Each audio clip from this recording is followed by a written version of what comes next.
Hello. Yeah. And welcome everyone to another episode of Live with ASI, a month of knowledge production. My name is MK Smith. And I'm Bassam Haddad. We are thrilled to be back for the first time in 2023. We've got a great show lined up and some wonderful guests as well. Yes, I've really been looking forward to this. And we actually have a couple of things to share, but we'll first do the intro, which we even the intro, we kind of trimmed a little bit. See, it's a gorgeous.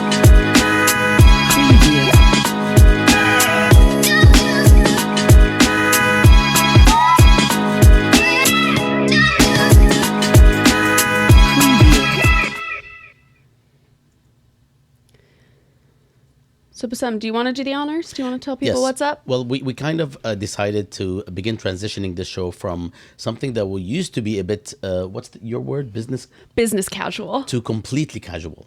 So if you're wondering, can they get more casual? Not just live? in the clothes, but also, yes. But also in terms of this will be much more interview, discussion, conversation, video oriented, and we will still have the digest for everything that is on Jadaliyya, on all the other units at the Arab Studies Institute, but it'll be in the digest, and some of it will be featured in the show. The rest of it will be just conversations so that people don't die of boredom.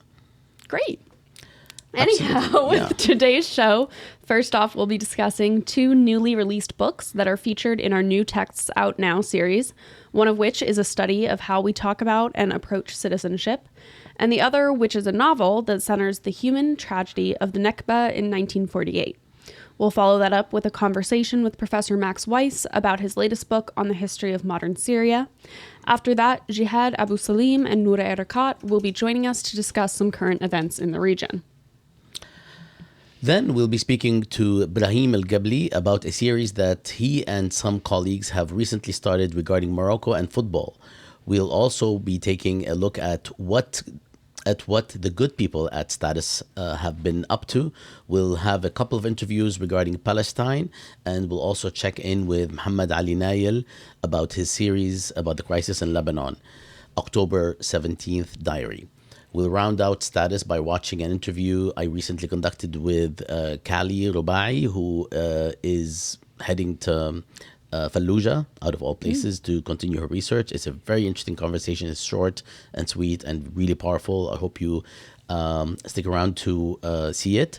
And it actually is about her research into the health consequences of exposure to burn pits in Iraq. We'll conclude today's show by taking a look at what Jadaliyya co-editor Mouin Rabani has been up to at the Connections podcast, including a conversation about the so-called anti-Semitism crisis within the UK Labour Party. And as always, we'll offer you some must-read selections featuring some of the latest knowledge production at Jadaliyya. Let's get started. First, we'll go over what's new. We've accidentally brought someone in. We accidentally brought Max, but it's actually not so much of an accident. Is it an accident? It is, yep. It is an accident. Mm-hmm. Well, Max is with us, so we are going to actually speak with Max. And Great. I think we'll come back to Brahim because he's not even here yet, is he? Right. Right? Absolutely. Also, over at Newton, there is a conversation with Max Weiss about his latest work titled Revolutions Aesthetic, A Cultural History of Ba'athist Syria, which developed out of the author's interests in the intellectual and cultural history of modern Syria. Max Weiss is Associate Professor of History and Associate Faculty in Comparative Literature at Princeton University, and a literary, I need to work on my R's, it's a genetic defect, and a literary translator from Arabic into English, and he is here with us now to discuss the book. Welcome, Max. It's been quite some time. Thank you so much for having me and for recognizing that I'm not Brahim El Guabli, sadly. An important distinction. Anyhow, thank you so much, Max, for joining us. And if you wouldn't mind, if you could start by informing our audience about your interest in Syrian history, what got you interested in the matter, and tell us a little bit about your research. Yeah, sure. This new book, Revolutions Aesthetic, Cultural History of Ba'athist Syria, emerged out of my longstanding interest in the history and the contemporary production of Syrian literature, specifically novels. For years now, as Bassam indicated, I have been a reader a fan and subsequently a translator of modern and contemporary Arabic literature, and I came to focus especially on contemporary Syrian writers. And it was out of my engagement with works of Syrian fiction that I came to recognize that there was an important aspect of the making of modern Syria that had not been adequately addressed by historians, literary critics, cultural studies folks, and others. So the kernel was planted for my research into the making of contemporary Syrian literature and culture. That set me on a course to investigate more widely the making of a Syrian cultural field, which I proposed to study in terms of my own background and training and interest in intellectual history and intellectual historical methods. So what I've done in this book is taken literature and film, and I'm happy to talk about both of those areas in more detail, and used them as a lens onto the intellectual and also political history of modern Syria. Thanks, Max. I've been following your work for quite some time, and would love to know, how do you feel this book is going to affect discussions on Syria today, or will it? And what kind of engagement might there be with the tragedy that continues to unfold in Syria? Yeah, absolutely. The main argument that I make in the book is that an adequate understanding of the making of modern and contemporary Syria must look not only at the political, the military, and economic, social aspects of Syria's formation as a nation state, locally as well as regionally and in the world, but must also take into consideration cultural matters and take them seriously. So, first and foremost, I hope that the book contributes to a conversation about what Syrian studies is. As you know better than most, Bassam, Syrian studies is among the least developed subfields within the field of Middle East studies more generally, for historical reasons that we could talk about at length. What I have tried to do in this book is to bring together methods that are employed not only by historians, intellectual and cultural historians to be specific, but also the tools of literary criticism, film studies, while also at times drawing on methods of political science, effectively practicing political science without a license, in my case, and trying to draw together these threads in order to shed different kinds of light on the nature of the Syrian regime, Syrian state, Syrian society. And as a historian, I'm very concerned with periodization. What I think is one of the benefits of this book, in addition to being multidisciplinary in its approach, is that it brings together periods of Syrian history that are often viewed as disparate, separate. So looking from 1970 with the advent of the so-called corrective movement, Al-Harakat Tasihiyya, that brought then Defense Minister Hafez al-Assad to power, continuing through the period of transition in 2000 to that of his son Bashar al-Assad, and then up and through the post-2011 period into the time of the revolution and subsequent international proxy war and civil war. I hope that I give a sense of both continuity and change in the sphere of cultural production and aesthetic criticism.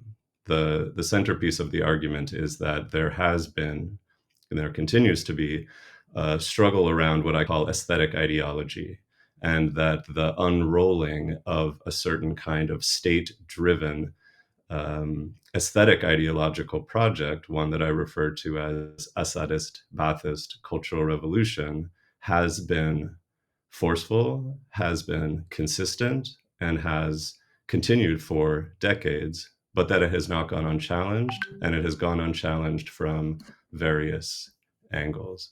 So I'd say periodizationally as well as methodologically, the book tries to do a lot of work, and I hope that that is going to have an impact on Syrian studies, and also on our field more broadly. That's my modest hope. Absolutely. Max, thank you for this, the connection that you made between what is going on in Syria and the work you're doing. And I really would like to follow up separately with you on your book, and we would love to host you for a separate podcast. Thank you for coming and joining us. And it's your first time, right? It's my first time. And hopefully we'll have you back again. And we definitely would like to speak with you separately in a long conversation about the about this really exciting book. As you know, this would be of huge interest for me, and I'm glad that it's out. And we'll hope to talk to you soon. Thanks so much for having me. Good to see you all. Take care, Habib. Bye. Bye. I'm going to steal this for a second. All right. As you can see, we have another special guest with us here. I don't want to block you. But I would like to welcome into the studio virtually Jehad Abusalim, who is a researcher and PhD candidate at New York University, as well as frequent ASI contributor, as well as Jadaliya co-editor, Noura Erakat, to discuss their thoughts on current events in Palestine. Welcome to both of you. Thank you for having me. Welcome, Jehad. Good to see you. Good to see you too. Do you want to ask the question? No, I'm Mike. well, we've been developing the situation in Palestine. We've been watching the developments in Palestine, and particularly Jenin, and we, of course, know of your work and Noura's work, and we would like to actually have a conversation about what is going on right now. Can you share? And I know that I actually connected with you about a couple of things you put on Twitter, which grabbed my attention. I'd like you to also talk about this, Jehad. Can you share with us your view on what's happening and what you had said about in the tweets about how this is both new and not? So if you can just explain that, and we'll roll with that, and then Noura will join the discussion. Of course. Thank you so much for having me again. Glad to be with you and Noura and everyone. The recent Israeli raid by Israeli forces in Jenin on January 26th has sparked fear in the West Bank and beyond. And this is, part of the continuation of Israel's aggression against Palestinians in the West Bank, in Gaza, and East Jerusalem, and the Naqab. But the raid, the attack on Jenin that happened on January 26 was very important because it signifies a new phase of Israeli aggression against the Palestinians. And it happened during daytime. Usually Israeli forces invade Palestinian cities during nighttime. Jenin holds lots of significance as a symbol of resistance against the occupation. The memory of anti-colonial leader Azzeddin al-Bassam, who had his last stand outside of Jenin. This is like part of the city's legacy, and of course, it's a place in the West Bank that is known for its defiance of Israeli occupation and the Palestinian Authority. And this happened in a context where, last year was the deadliest year for Palestinians in the West Bank in 2 decades. And of course, with the ascent of a new Israeli government that has been described even by the liberal media as, most right-wing in history, most racist. So many adjectives have been used to describe this government. And this government's agenda is well known. They're planning on, annexing the West Bank, taking over Palestinian land, and building more settlements. One of the immediate plans that they have is to build 18,000 housing units as part of a 1 million settler plan. But also, this is a government that casually talks about a second Nakba. They're calling for a second Nakba. They view themselves as, as the logical continuation of Zionism's project to ethnically cleanse Palestinians. Of course, Benjamin Netanyahu lied and said, in the interview on CNN with Tapper that he's not planning on ethnically cleansing Palestinians, but every policy Israel implements on the ground shows that this is the direction they're going in. so yeah, I mean, all of these things are happening, and in addition to that, despite the received increased global attention the Palestinian issue has been receiving, the demands of Palestinians have been met with cynicism and have been ignored by international bodies. So there is now this generation of young Palestinians in the West Bank who were born and raised during and after the Second Intifada, and they see the resumption of armed resistance on a larger scale as the only way to win Palestinian liberation. And we've seen in the past months that Palestinians have become more proactive in their resistance, and that makes the possibility of entering a new phase of Israeli aggression and Palestinian reaction and then Israeli retaliation something that we will have to deal with, especially this year. Ramadan is coming. It's in the first 2 weeks of April. Ramadan will overlap with the Jewish holiday of Passover, and usually unfortunately, of course, when these holidays overlap, we see escalation and provocations by the Israeli government. Settlers go to the Aqsa Mosque, and then they're followed by security forces that attack worshippers. So this could be a catalyst for further escalation and further aggression and further explosion of the situation.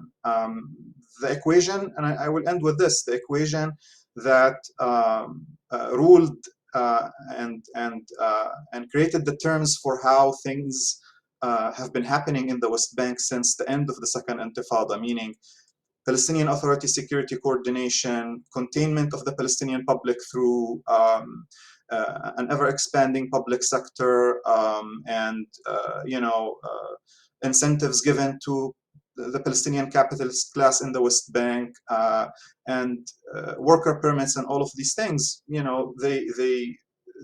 They helped in preventing further explosion in the West Bank, but we're reaching a point where Palestinians in the West Bank and elsewhere see that this government intends on ethnic cleansing, and that there is no horizon for a political process like the PA has claimed for years and the international community has promised. So what do Palestinians do in the face of this feeling of impending existential threat and ethnic cleansing? So I think this has been my assessment. I'm curious to hear what Noura thinks, but I think this is the general, the general thinking in the Palestinian context these days.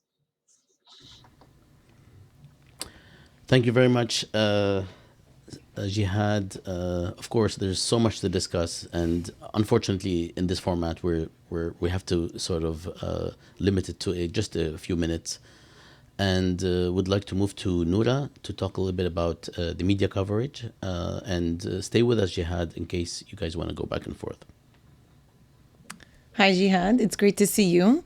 And thank you for MK and Bassam for having me on the program. I think, Jehad, you did a comprehensive job of telling us what's happening and placing it in the context of really a fascist right-wing government that's in place, that was democratically elected, and yet there's been zero to no accountability.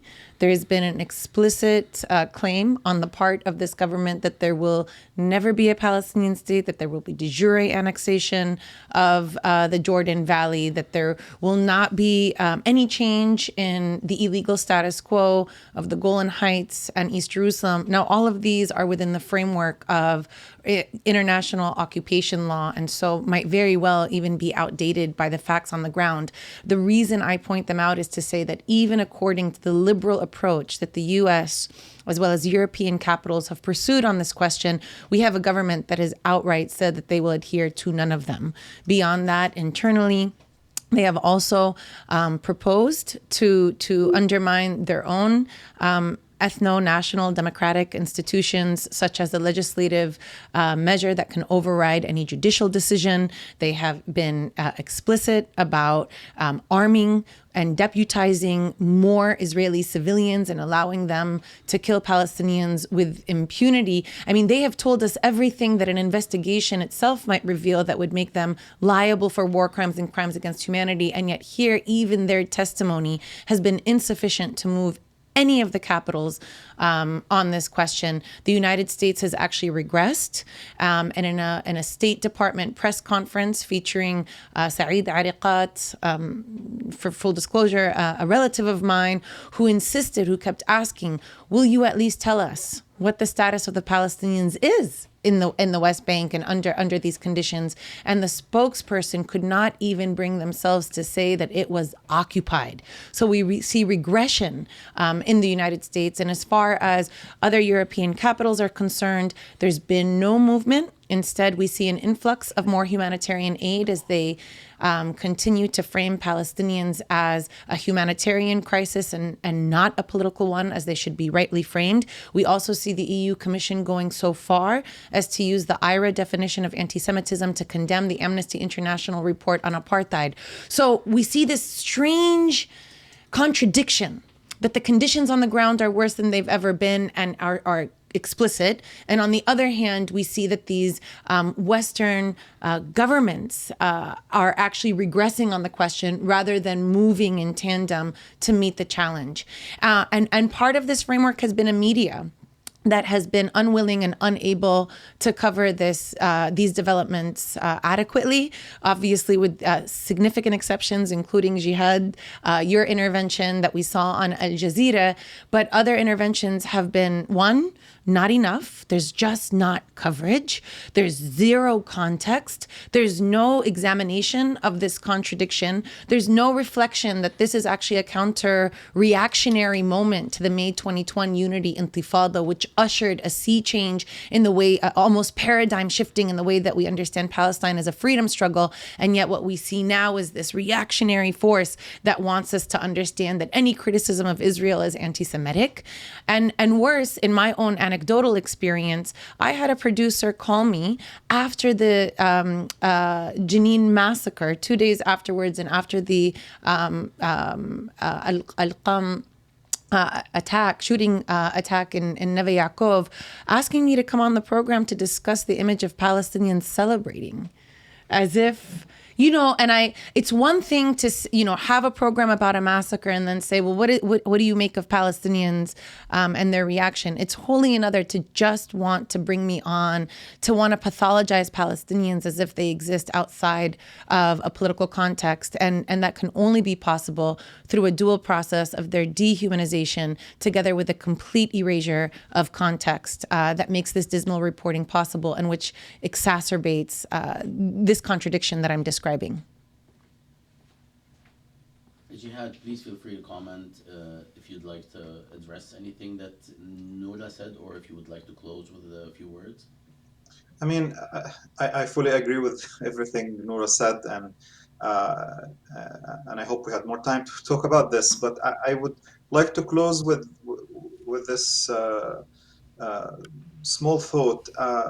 I was in Palestine, in the Gaza Strip in 2006 when Palestinians elected what the international community considered the wrong electoral decision. And it's just been fascinating that we're still paying the price of this one electoral choice that the international community condemned.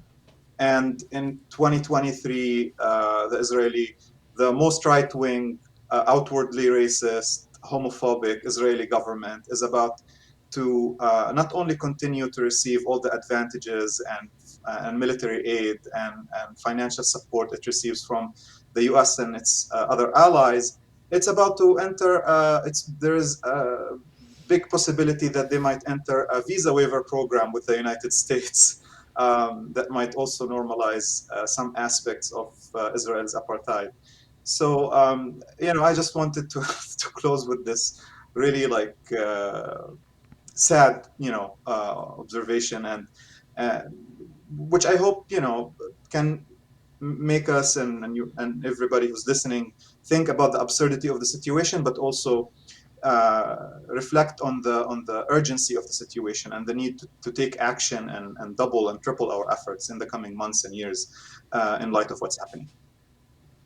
Thanks, Jihad. Noura, any closing words? Would you like to maybe share with us what are the things we might look forward to and kind of set us up if there's something that legally or otherwise we should keep an eye out on?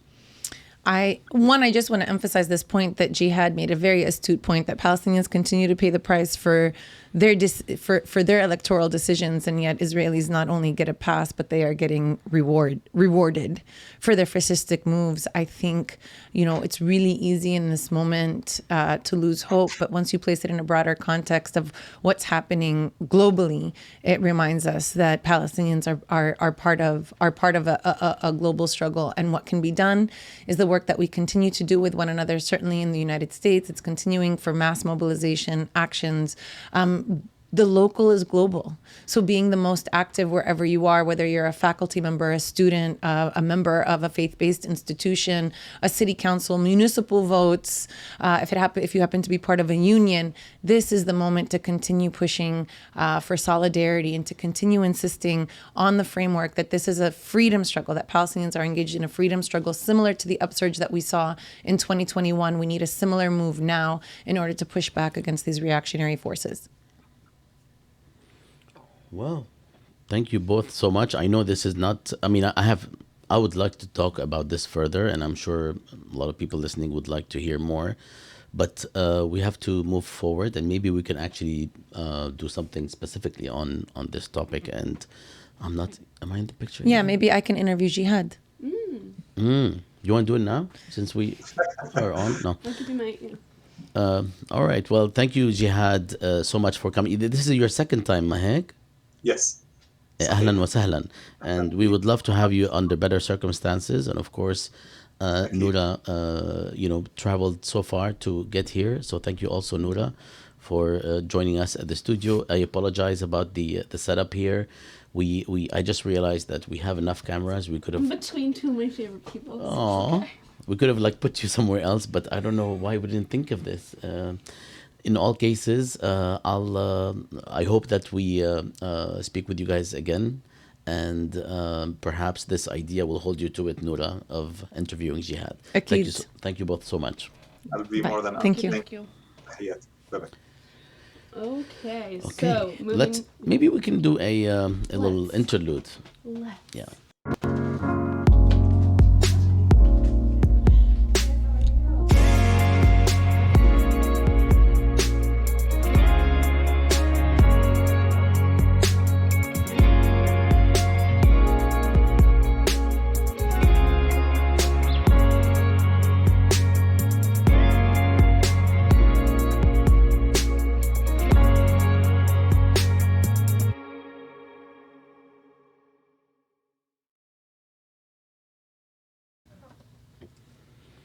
All right. So I just want to add before we move on. You're not Noura Erakat. I wish I were. Okay, let's see. No, because I understand. The thing. No, I know you understand. Oh, but they don't understand. It's fair.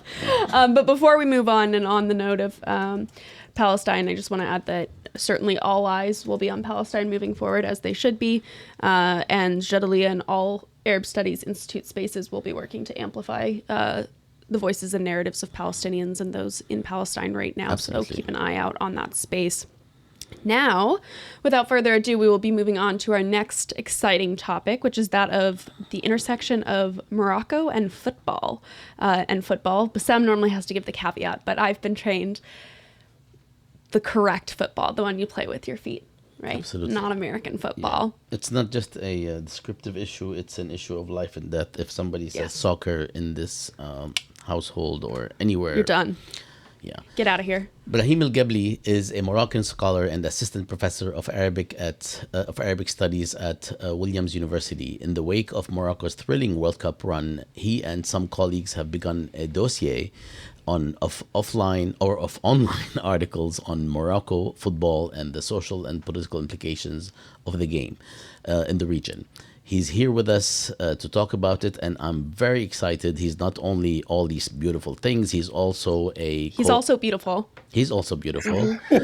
Is that, can we say this? Is that like, is that, I don't know. You tell me. Are you okay with this, Brahim? It's fine. كل شيء تمام. Okay, amazing. We love that. Alhamdulillah, alhamdulillah. All right, so he's also a co-editor of the Maghrib page. Did you say that already? I did not. He's a co-editor of the Maghrib page on Jadaliyya. أهلا وسهلا Brahim. أهلا بسام وماري كيت. شكرا على الاستضافة. Thank you. Have fun. Thank you so much for joining us. To get us started, can you just take us through some of what you were thinking and feeling at the time as Morocco scored one stunning victory after another during this exciting FIFA World Cup? Absolutely. And like everyone else who watches soccer or football, I really did not have any high hopes for Morocco. But I was deeply disappointed in a nice way, and I felt very proud and very happy to see Morocco beating one team to another and steering all these conversations online and like globally, and Morocco becoming like this amazing global focus. And I think that the World Cup for once did something great in showing how great Morocco is and like just shedding light on a history and a people and a region and a culture that usually like we don't hear about as much as we did during the World Cup. So I would say that it was pride, it was happiness, it was joy, and it was also a very strong sense of solidarity that I received from so many colleagues and many friends, even the times when I was not watching games because I was doing other things or teaching or stuff, people were still writing to me, and it felt really amazing and very nice. Thank you very much. Now, another question for you is that obviously the team's achievements in Qatar were framed in political terms by many in the Arab world, particularly in North Africa as well as in the diaspora. Why do you feel it's important to have a strong analysis of the events that transpired? Absolutely. And that's a great question. And our goal is that, historians of the present, it's a branch of history that looks at events as they unfold, that they are very close to our present, have created this whole system of like ideas and I would say preventive measures that would allow us to look at things like as they happen, but also to look at them a little bit from a distance. And I think everything that was happening with the joy, with the happiness, with the emotions, with the reactions to the victory was amazing. And it was like we lived it in its moment. But it was also nice for us and important to just kind of like bring some people together to think more in analytical terms and think about what it means, for example, for a team from Morocco to make it that far, what are the larger ramifications of this victory, and also to just ask people to now pause and think a little bit about what it meant for them to be part of this moment, both in terms of like victories, but also in terms of the kind of like facets of Morocco or Moroccanness, Arabness, Amazigite, Africanness, that all of this brought up in different analyses that we've seen. And it stirred quite a bit of like conversations between different camps and people. But we thought that we won one of the things that Idris Jabari is a historian. He teaches in Ireland, and together with him, we're organizing this roundtable, and we brought people from different persuasions, different scholarly fields, but also with different intimate connections to Morocco, both as like family members or scholars who spent a lot of time looking at Morocco, and we wanted to bring a multifaceted perspective to what happened in Qatar and also beyond it, like the politics of soccer and the culture and all of that. So we think that it's really important to be a little bit reflexive or reflective after 2 months almost since the end of the World Cup. Sorry, we were muted there for a second. Thank you so much, Brahim. Thank you for shedding light on the intersection of politics and football here for us. Obviously, football being as popular as it is globally, but specifically in the region, there will certainly be more to discuss in the future as football culture continues to evolve and grow. And we look forward to having you on the show to discuss not just football, but all things related to the Maghreb in the future. Thank you. Thank you, Brahim, so much. And we always love to have you on. And we love your series and Malaf Khas in Arabic, the series you do also in Arabic. And we hope that we look forward to watching and reading more of what you guys will be producing.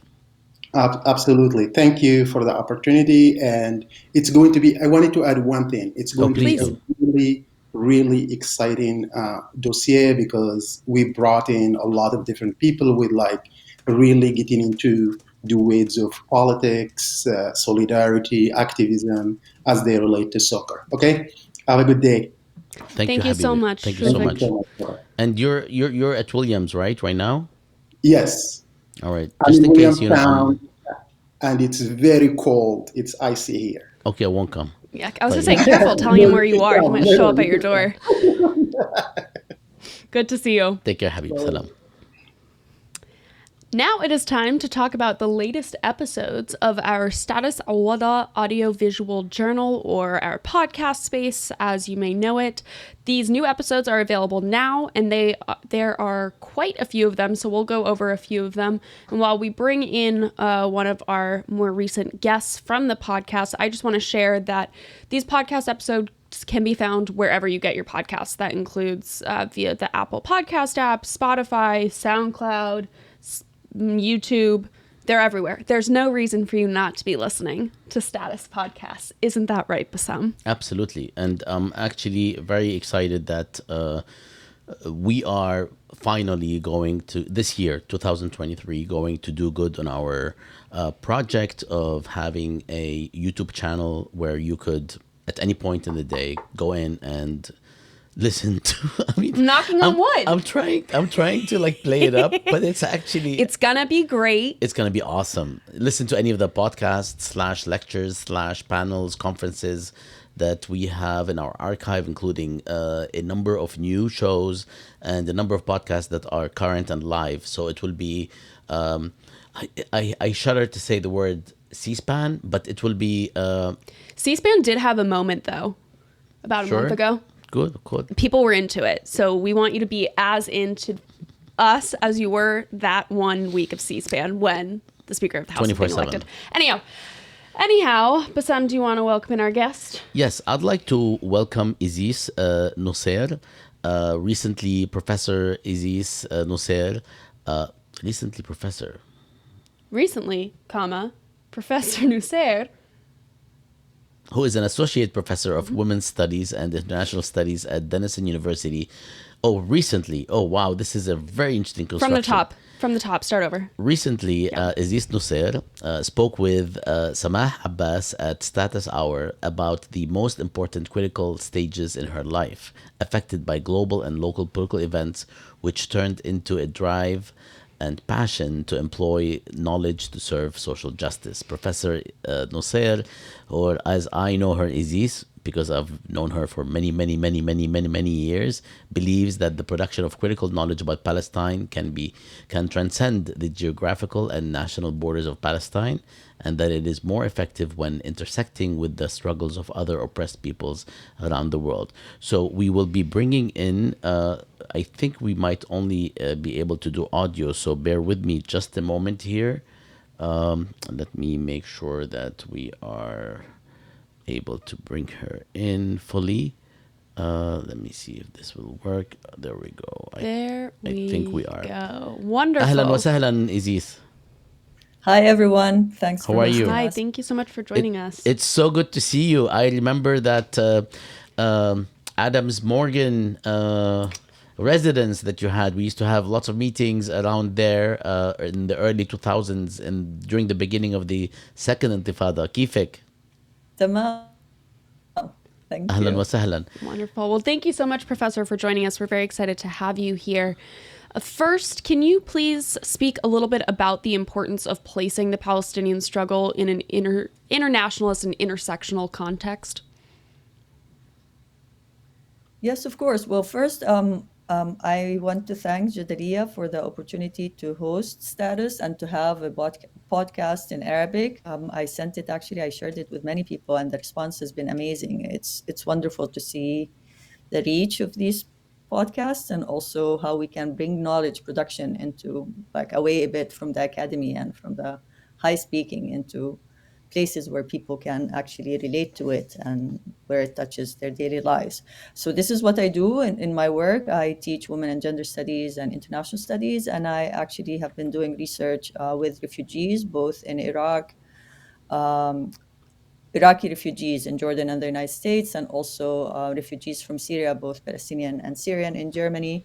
And I've been trying through my work to actually find also ways, I'm a social scientist, find other ways in which this work could connect and reach. So we did a play and a translated poetry, things I never thought when I started my career teaching I'll be doing. So this is all to say that for me, thinking about Palestine is all about intersectionality. Thinking about knowledge production is very much about how our knowledge production relates to daily lives, to practice, to connecting theory with practice, but also to other liberation movements around the world and through the coalitions. I mean, Bassam knows we've been doing this work for years, but for me, it's very interesting to think of how we do it also within academic circles as well.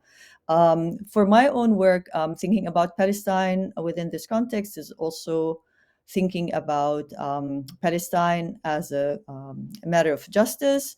And this is what we talk about in the interview at length with Samah, thinking also about applying feminist, intersectional, decolonial, transnational, and queer perspectives to thinking also about knowledge production in relation to Palestine.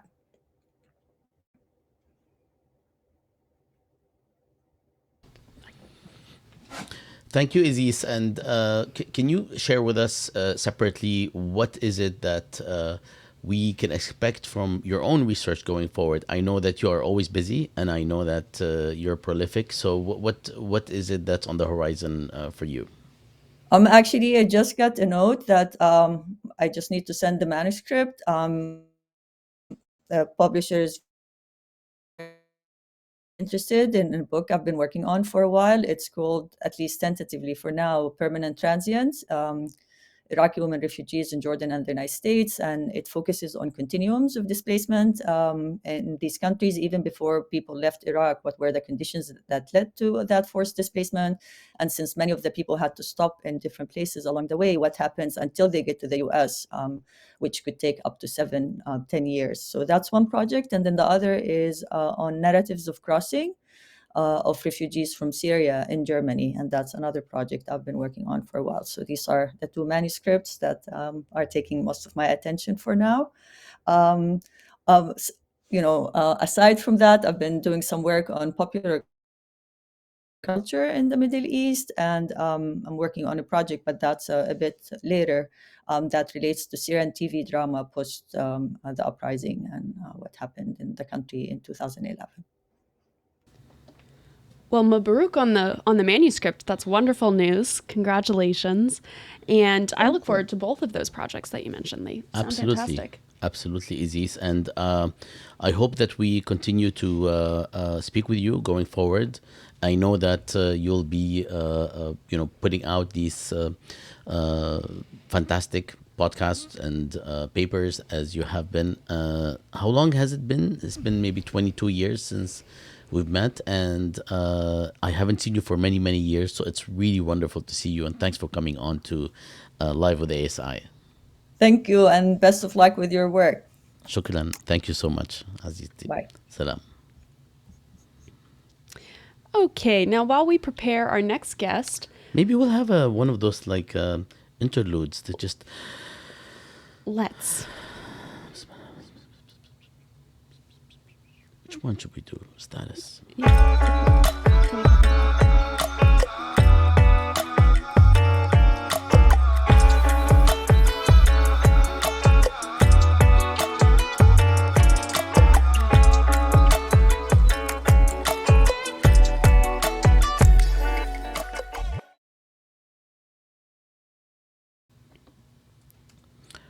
Now, before we bring in our next guest, we do want to catch you all up on those aforementioned and promised new text out now reviews that we discussed. Did you say aforementioned? Damn. It's okay. We're the same right now. It's okay. Aforementioned. Aforementioned.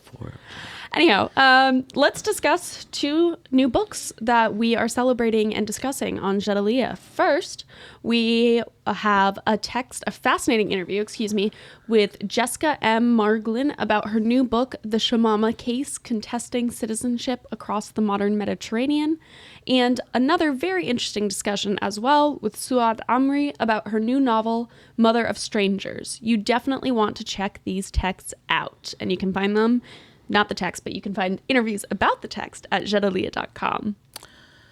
Absolutely. And we actually would like to address a couple more issues. Recently, I had a conversation with Kali Rubaii.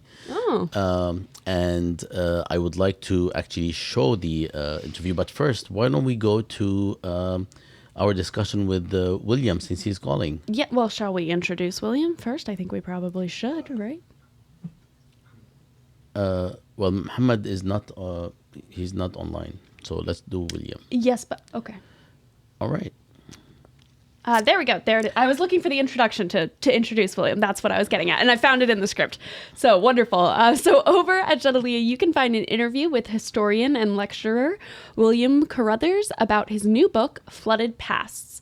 The book revolves around a major event in the development of what became World Heritage and takes a deep dive into UNESCO and what the author terms the recolonization of archaeology. Welcome, William. Thank you so much for joining us today.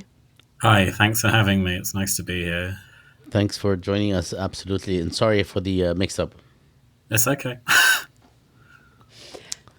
Could you please put this book in context of your broader research and past work in archaeology, and share whatever you'd like to share about the book? And we actually use these moments to acquaint people with the book and also to let them know where they can get a copy. Sure. The book is out of Cornell University Press, I should add. If you go on my Twitter, there's a discount code, all the rest of it. The book is about, it's sort of like a long-term history of the entanglement of irrigation work in Egypt, Sudan, and the way that dovetailed, or sort of was made to dovetail, with archaeological survey, and what that means for the region of Nubia in particular, and the sort of visions of the past and the present of Nubia that we have. So it sort of comes out of the fact that I was initially trained as an archaeologist. I then became a historian, and I worked in Egypt for a while, and sort of became interested in the history of the work I was doing. So this was sort of in the mid 2000s.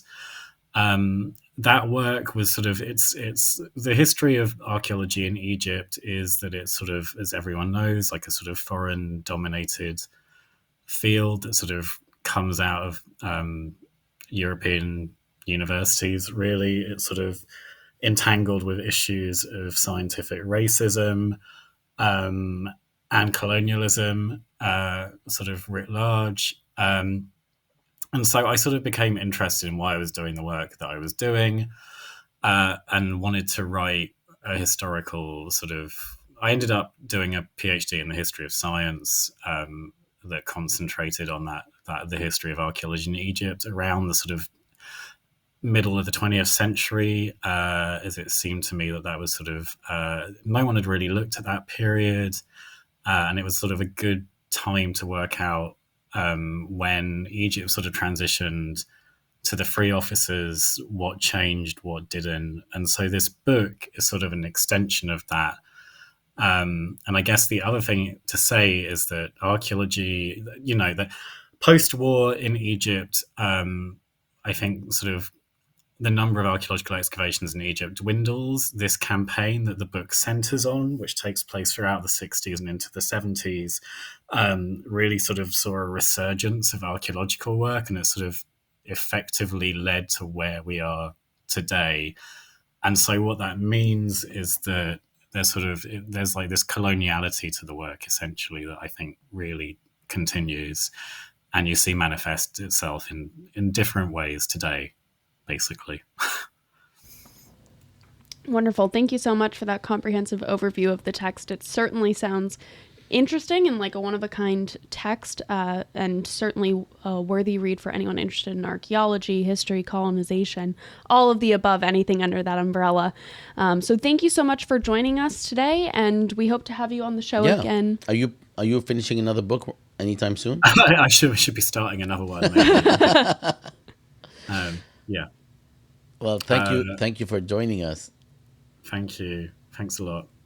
Thank you. Cheers. How late is it where you're at? Are we keeping you up? It's about 10 to 8. 10 to 8. Okay, it's not so bad, but thank you for joining us at this late hour, William, and we'd love to have you again anytime. Okay, it'd be nice to be back. Take care. Thank you. Thanks a lot. Bye. Bye. Bye. And scrolling. Apologies to our viewers. We did a little rearranging today, so we're just trying to find all the right places Take your time. to speak. Yeah. Oh, wow.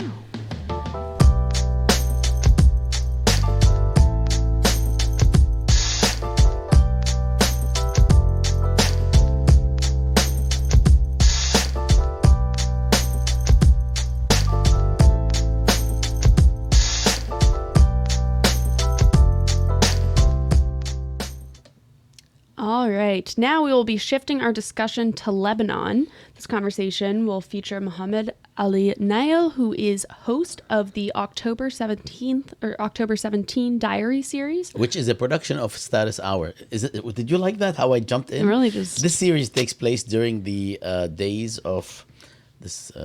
This thing's too loud. This series takes place during the days of the uprising, and this is serious. Which uprising? This is very serious. Yeah. This series takes place during the days of the Lebanese uprising, and of course, a lot of people would want us to, put quotation marks and so on. We're just going to read it. And the economic collapse that struck Lebanon in the fall of 2019. This doesn't require any quotation marks by any standard. At that time, Mohamad kept a diary in which he wrote down what was happening. 3 years later, you jumped in on my line, so I'm jumping back in. 3 years later, he recorded these diaries or episodes on a daily basis with the addition of a few voices and music that was composed to accompany the narration. Oh, that's amazing, because Mohamad produced a piece for us on music and uprisings previously on for 10 years, yeah. Or 10 years after. Oh, that's great. Mohamad is with us now to discuss the most recent installment of the series. Mohamad, welcome. Ahlan, Mohamad, I miss you so much. I have to say that. Habibi, I miss you too, guys. How Seriously. you been? Thank you for having me on your show. And sorry for the casualness and so on, but at this point, it's who we are. It's who we are, but after Saturday almost night, an hour, you have to assume that we just had like half a bottle of whiskey each, because this is what happens where things start falling apart. Mm-hmm. Nice. I mean, it's Saturday night, and so we Saturday are night, on the same level. Saturday at 3 p.m. Great. Anyhow, Mohamad, thank you for joining us. If you could start by please telling us a bit about the events of the weeks and months surrounding these recently produced segments.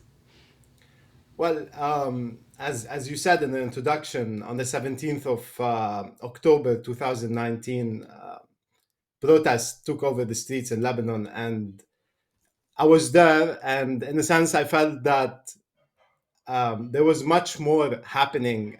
If you remember, before the protest, there was the fire that hit Mount Lebanon. It was a seasonal fire, but it was drastic, and no one was able to put it down. And it kind of gave a very depressive mood and a warning sign to the things to come. The smoke was a warning sign. And then the economy collapsed, and protests engulfed the streets. So I was there. I wanted to see what was happening every day on the streets, outside the social bubble that I normally function within. So I wanted to see how the collapse was affecting everyone, and how people expressed their anger against that massive change that happened.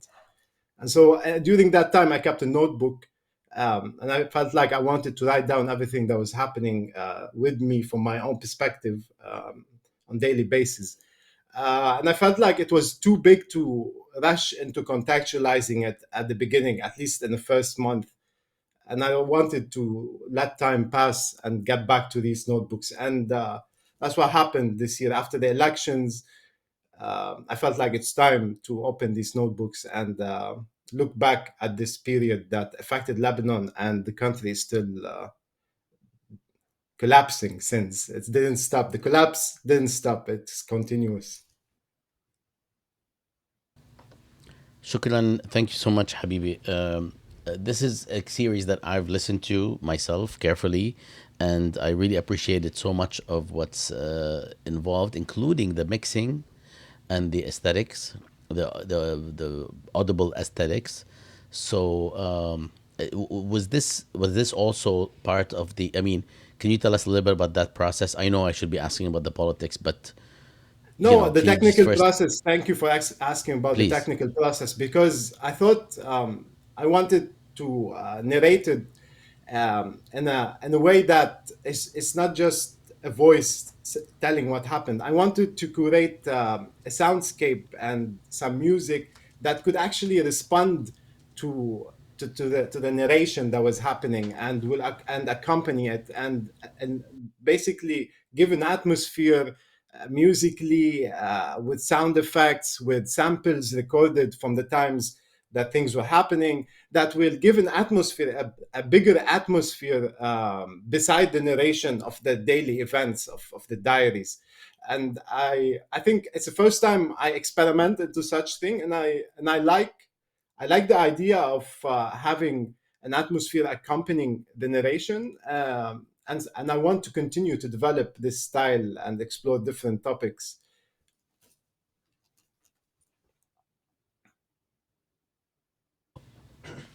Wonderful. Thank you so much. I'm really excited. I did not realize that there was this musical element of the series. So I'm very excited about that. Muhammad is a DJ. He's a producer. Also, I dare say, music producer or mixer, and he is also extremely talented in terms of his prose. He's written many articles that appeared literally everywhere, including on Jadaliyya in both Arabic and in English. He's a self-taught human being whom I respect to the end of the world, and I love very much. Actually, I get Habibi emotional when I Bassam, talk to I him, so maybe I respect you shouldn't look at too. him. Habibi man. No, I mean, I'm so excited. I was actually just talking about you the other day, Mohammed, about your work in regards to culture and alternative cultural spaces, and I was discussing your work on music and the uprisings, and so I'm so excited. And I'm assigning your piece in my class on its titled Text, Film, and the Arab Great, Uprisings. you had to one-up me right with now how much you at like Mohammed's George work. Mason Excellent University, news. I swear, because it's a fantastic work, and it is 40 pages. Yeah, it's long.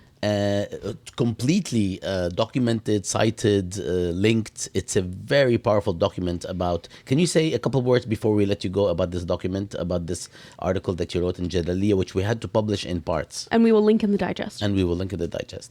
Of course, first of all, I want to thank Jadaliyya for affording the space for such a topic that spans at the time of 10 years, because it's a big topic and it's a dear topic to me through personal experience and so on. And I think it deserves the attention that I gave, and the details in documenting that period, because it kind of changed. It changed the life of a generation, or the people who were involved in this, and we are still living the results of those years. And so yes, I was glad to actually put my mind into it, and try to understand it through writing about it. And again, I want to thank Jadaliyya for affording the space, because nowadays people want to read 200 words articles, and tell you the truth, what can a person say with 200 words about such important topics? And so thank you again. I tried to look it up. Anyway, we do have to move on because we have two more segments. But Muhammad, أنا كتير حابب, I really would like to do good on our discussion when we were in London, which is basically to have an entire podcast with you about the article where we actually show, I mean, it's literally show some of the videos and images that you actually address. So now I made two commitments. One, Amazing. Let's do it. did we It's make a lot of commitments in a short three? period of time, my friend. Well, one with Max. One with Noura. Noura with Noura ما Jehad. خصني, بس أنا know. Yeah, okay. But I'm gonna have to set it up. Yeah, I know. Noura, when she comes here. Third, with Ali, Mohamad Ali. Okay, حبيبي. شكرا كتير. Please say Amazing. hello. Thanks for having me on your show. And we always like to vibe with you, Bassam. So let's do it. Absolutely. I'm looking forward. I love what you're wearing there. Habibi, thanks. Habibi, take care. Good Salam. to see you. Yalla. Thanks, guys. Thanks, MK. Of course, good to see you. Take Good care. to see you all. Okay. Let me find the correct slide. Haha, I found it. Okay. In August 2022, U.S. President Joe Biden signed an act expanding benefits and healthcare to U.S. veterans exposed to toxins in burn pits. Kelly Rubaii, assistant professor of anthropology at Purdue University, asks, what about Iraqi exposure to those burn pits? The research addresses the long-term diffuse exposure at all stages of life with effects that are varied and widespread. She has worked closely with Iraqi families since 2009, leading a team of doctors, epidemiologists, and activists to conduct a case control study among families experiencing birth defects that might be linked to burn pits and bombings. Bassam had the pleasure of speaking with Callie recently. I had the pleasure of speaking. I was supposed to say that, no? Because I had the pleasure. Yeah, you did. I had the pleasure. I wish I had the pleasure, so I just inserted myself into that narrative. I had the pleasure of speaking with Kali, and I would love to share with you the conversation we had.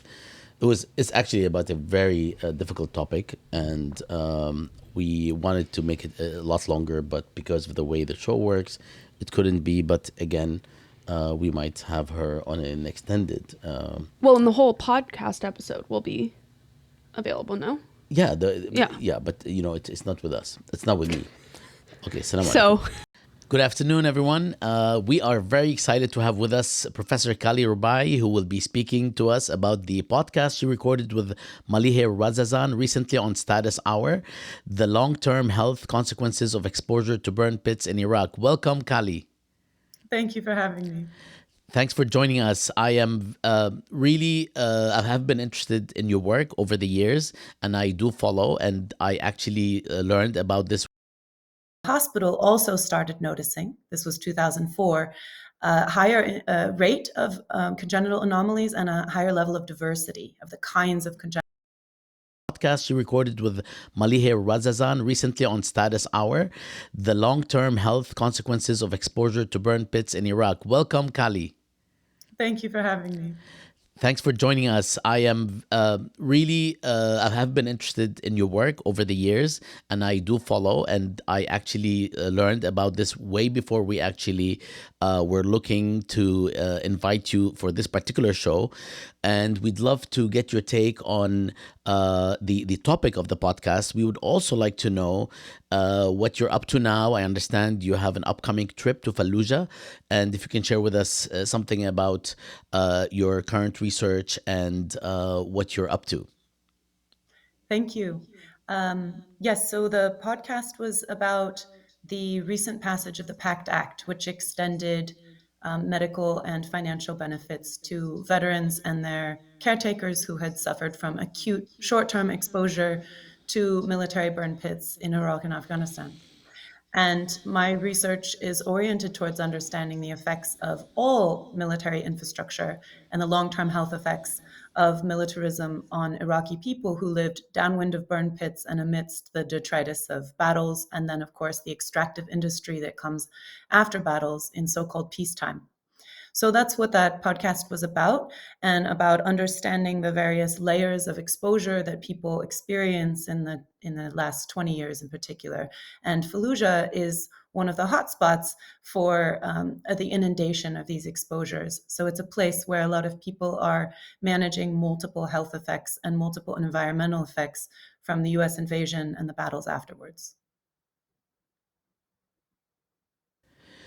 Thanks, Kali. Can you tell us a little bit about what you are up to now? I understand that you will be traveling at some point to Fallujah, which is, I'm assuming it's less of a risk right now than it was about 18 years ago. But tell us a little bit more about this and what your current research is about.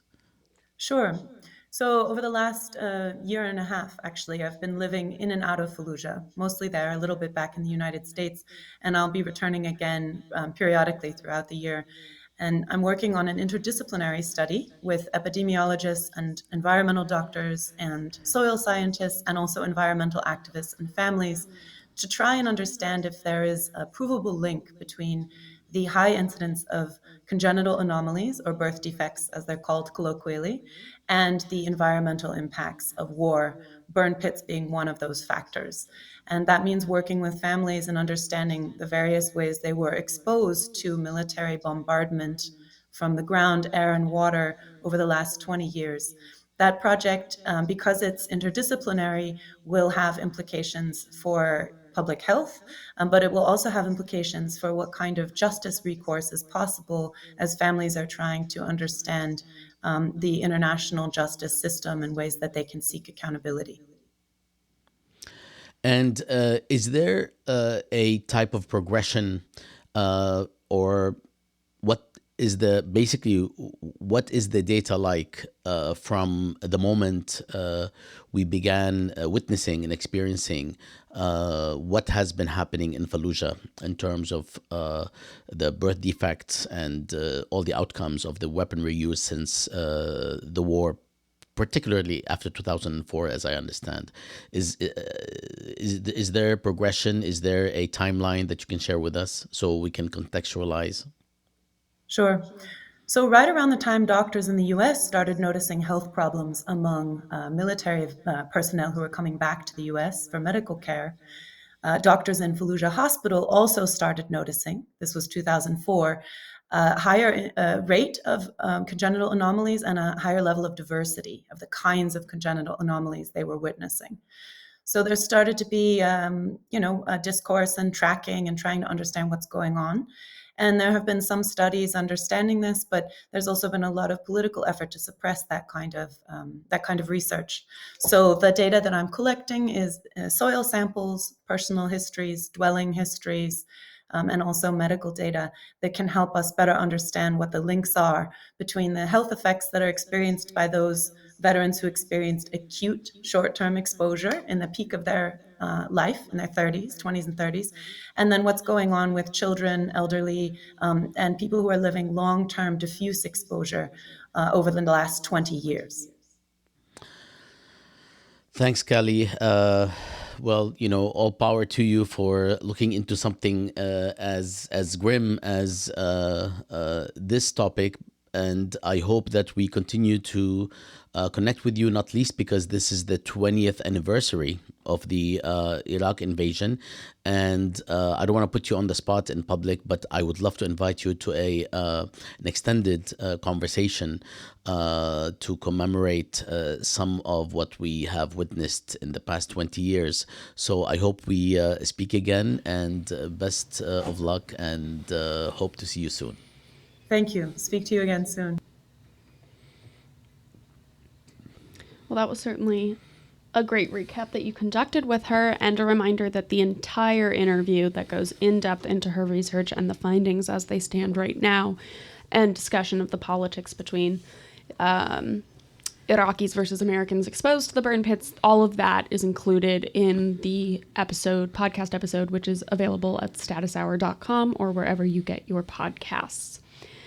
And finally, we have two last things for you today. First and foremost, we're going to talk about the Connections podcast, because it wouldn't be live with ASI if we didn't talk about the Connections podcast and how why are we laughing? Mouin Rabani produces like 32 episodes a month, more than one a day.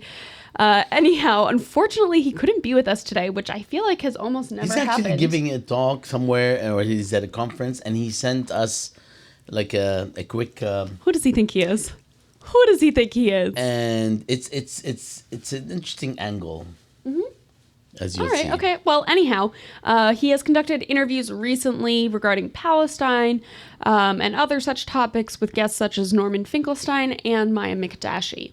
The latest episode of Connections features a conversation with Oxford doctoral candidate Jamie Stern-Weiner about a somewhat related issue, the quote-unquote anti-Semitism crisis in the UK Labour Party and its lasting effects on UK politics.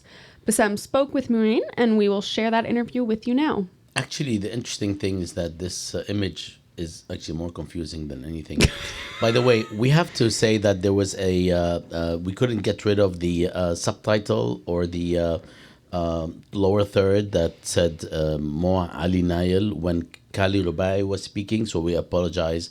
That was Kali Rubaii, not Mohamad Ali Nayel, who had just spoken right prior.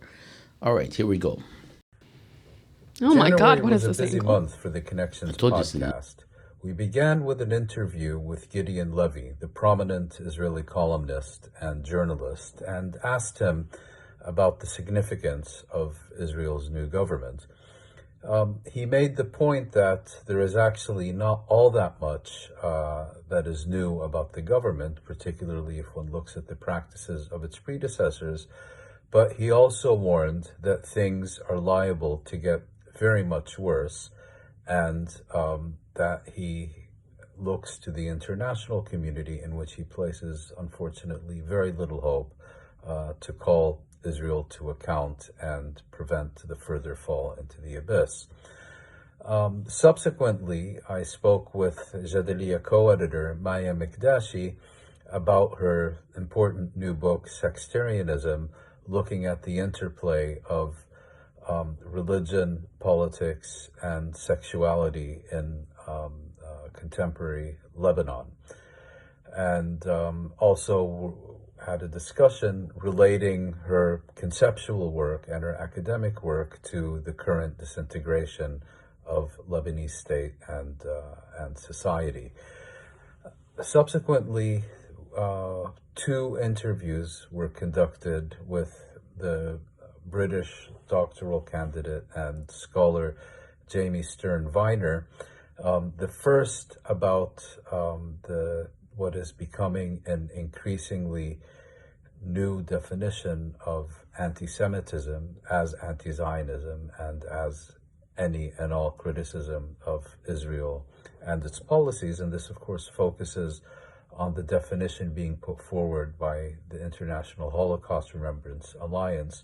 Jamie has done extensive research into how this definition came about, how it's been manipulated, and the various forms of subterfuge that have been used to advance this concept that essentially seeks to defame any critic of Israel, and we spoke about that. And then in a second interview, we looked into the so-called anti-Semitism crisis in the British Labour Party during the leadership of Jeremy Corbyn. And finally, also conducted an interview with the Whitman College professor Zahi Zalloua about Palestine as a representative of universal values and the importance of international solidarity. So quite a few interviews in January, and this month also, with the exception, of course, of Maya Mikdashi's important work, very much focused on Palestine.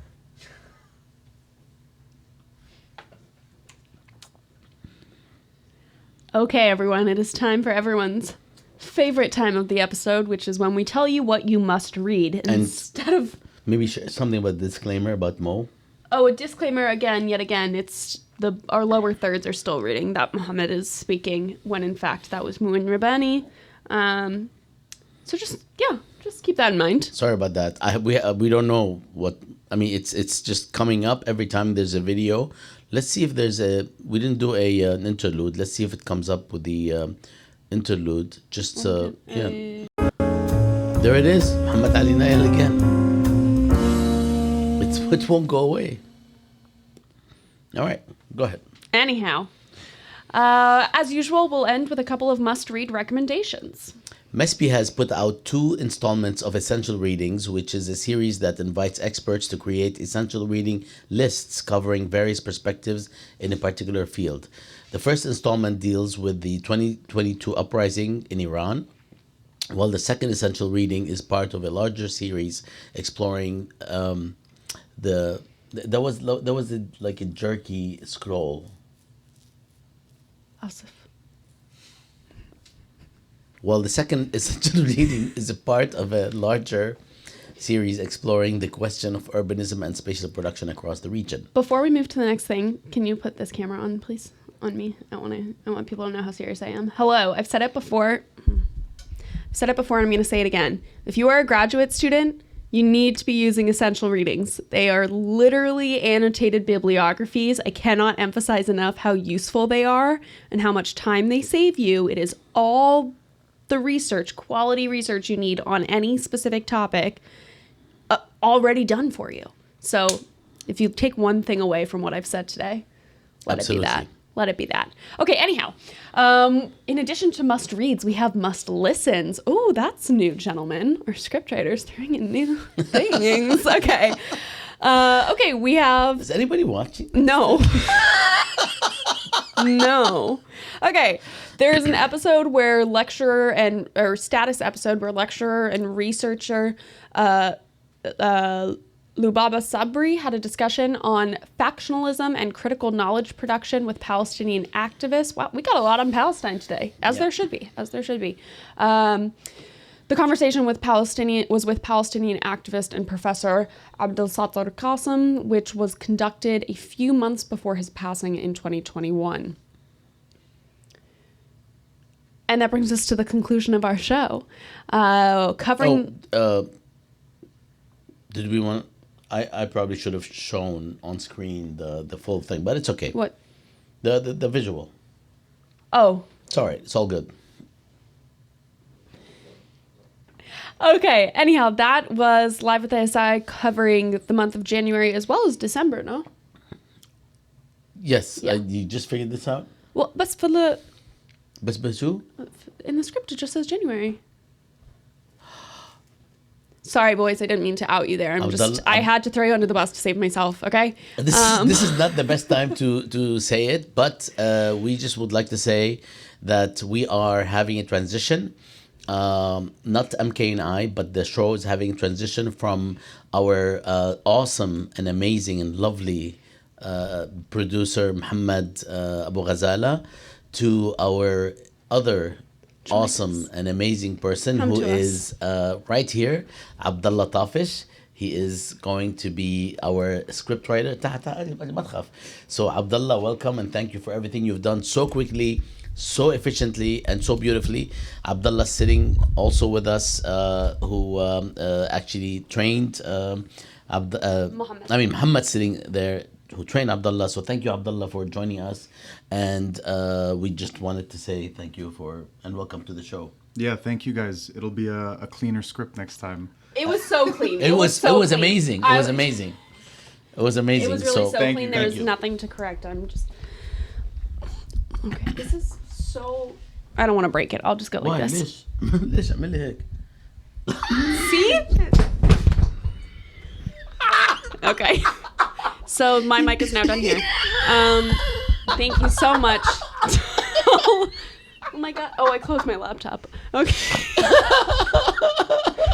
Thank you so much for joining us, seeing all that goes on. Again, we are professionals. This is brought to you with the utmost. I have to hold it, otherwise it goes down. Well, I swear.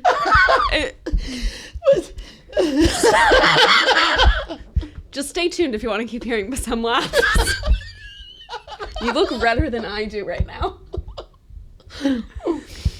Please be sure to check out the episode. I can't get over how you're holding the mic. Please be sure to check out the episode digest on jadalia.com later this week. If you're still listening. For links to all the content we covered, including the things that we just shouted out and weren't actually included in the script, but we will include in the digest. All of this will be available in the coming days. Thank you to all of our guests and viewers. We will see you next month for episode 3. I need 3 more seconds. Shut it for 3 more seconds. Okay, we will be back for episode 3.6 where we will be covering the month of February. Thank you so much. Thank you so much. Yalla, bye.